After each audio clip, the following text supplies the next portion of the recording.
If you're pouring your heart into your podcast, but still struggling to turn those listeners into paying clients, I've got something just for you. Imagine having a clear, simple plan to turn your listeners into buyers without relying on a huge audience or spending hours on social media.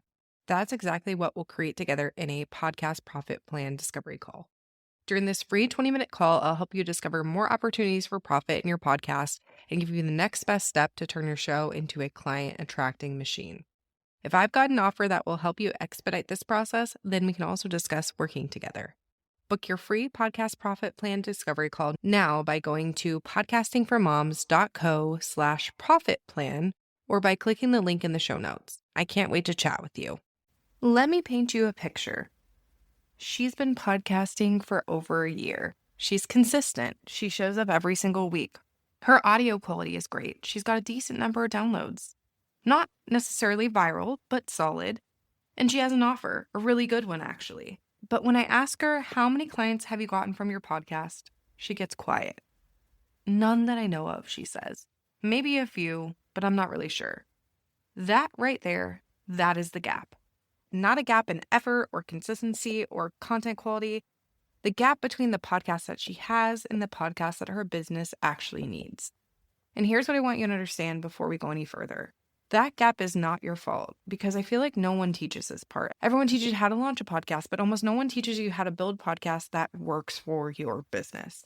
And those are two completely different things. So today, that's exactly what we're getting into. Let's go. Welcome to Podcasting for Moms, the show for moms in business ready to start, grow, and scale a podcast that turns their listeners into buyers. I'm Jenny Sonneson, a podcast strategist and fellow mom entrepreneur. You're in the right place if you want to learn how to start and grow a podcast that attracts your ideal clients and really does the heavy lifting for you when it comes to selling your offers, all while balancing life as a busy mom. Are you ready to create a podcast that grows your income, impact, and influence? Let's make podcasting work for you because as moms, we know how to get things done. All right, let's jump into the episode. Hey, and welcome to Podcasting for Moms, the show for mom entrepreneurs who want to use podcasting as their primary marketing channel to turn listeners into buyers and ditch the social media hamster wheel for good. I'm your host, Jenny Sonneson, a podcast strategist and producer, and I'm so glad that you're here. Okay, so today's episode, this one's for you if you've been podcasting for a while and something just feels off. Like you're doing the thing, you're showing up, but the business results aren't exactly matching the effort that you're putting in. This is exactly the gap that we're talking about today. Let's get into it. So here is the honest truth. Most podcasters build a show around content, and then they wonder why it's not generating revenue. They pick topics that they're excited about. They batch record, they hit publish, they share on Instagram, and then they wait for sales to come. But a podcast that converts listeners to buyers isn't built around content. It's built around a journey, and there's a big difference. A content-focused podcast asks, what do I want to talk about? Whereas a business-focused podcast asks, what does my listener need to hear to feel ready to work with me? See the difference? One is about filling airtime, whereas the other is about building trust, solving a real problem, and creating a natural next step. That natural next step, that is where most podcasters have nothing. No bridge, no path. No here's what to do next. And that's why the downloads don't turn into dollars. So today I'm going to be giving you the 3 things your podcast actually needs to close that gap, which is what I call the listener to buyer bridge. And yes, we're going to be talking about how this connects to the listen method that I teach, but I want to give you something really concrete and actionable that you can take away from this episode today. So the first thing is that every single episode needs a job, not just a topic, but a job. So here's what I mean by that. 5 ways to grow your podcast audience. That is a topic. But what is the job of that episode? Is it warming up a cold listener to the idea that podcasting is a real marketing tool? Is it validating someone who already has a podcast and is starting to wonder if it's worth it? Is it leading them to a specific offer or resource that you have? If you don't know the job of the episode, your listener doesn't either. And they'll finish listening, feel vaguely inspired, and then move on with their day. But when every episode has a strategic purpose, when it's designed to move your listener one step closer to trusting you, seeing themselves in your work, and wanting to take the next step with you, that's when your podcast starts to do business work. So I want you to think about your last 5 episodes. For each one, can you finish this sentence? After listening to this episode, I want my listener to feel blank. And the next step I want them to take is blank. If you can't answer that, or the answer is I don't know, then that's a sign that your episodes are doing content work, but not business work. Okay, the second thing, your calls to action have to create a clear path, not just point to an offer. So let's talk about calls to action because this is where I see so much wasted potential.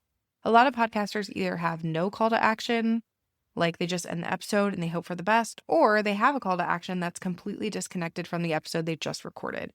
So say you do an episode about imposter syndrome as a mom entrepreneur, and then at the end you're saying, if you want to launch a podcast, check out my podcast launch bootcamp.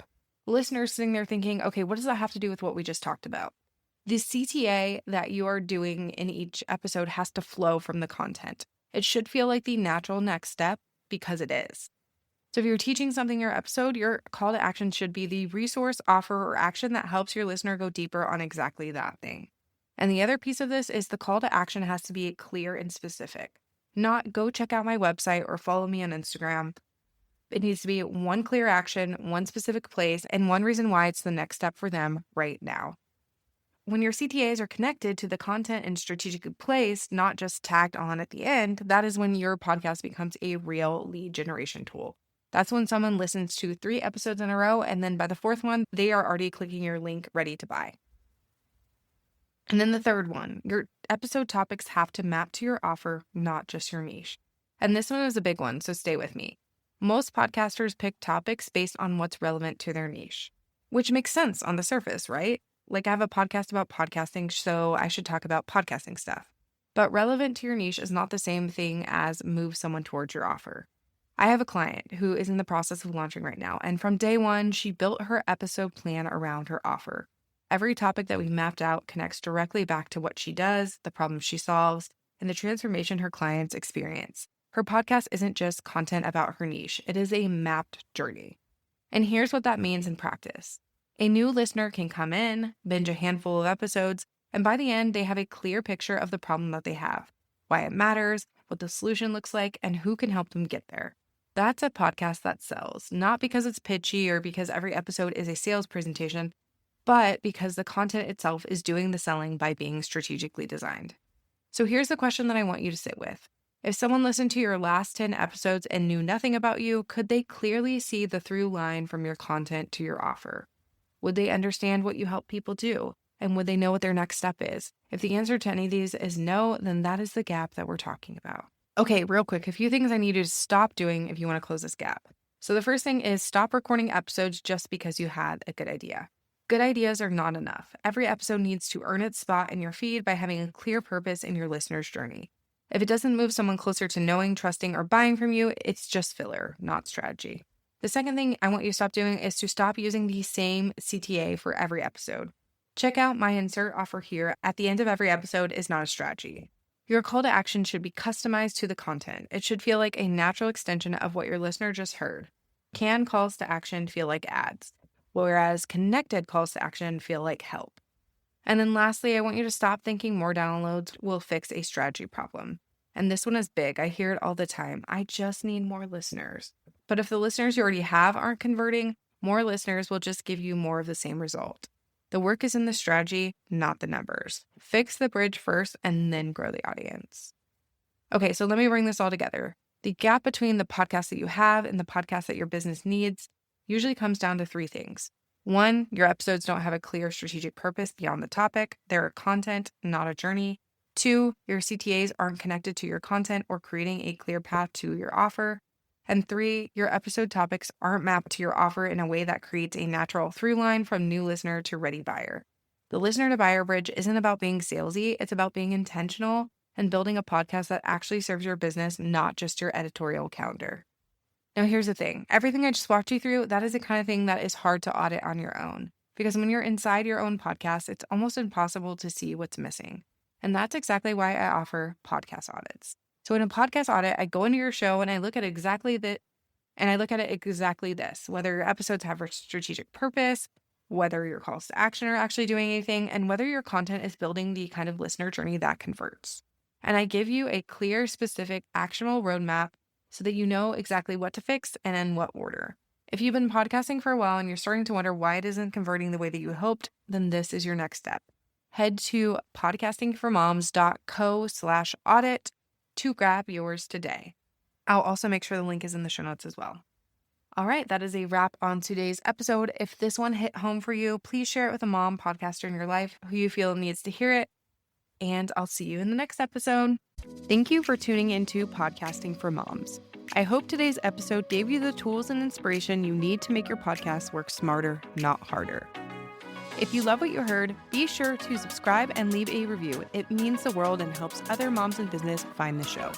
For more tips, resources, and support, head to podcastingformoms.co. Remember, you're not just building a podcast, you're building your legacy. Until next time, friends.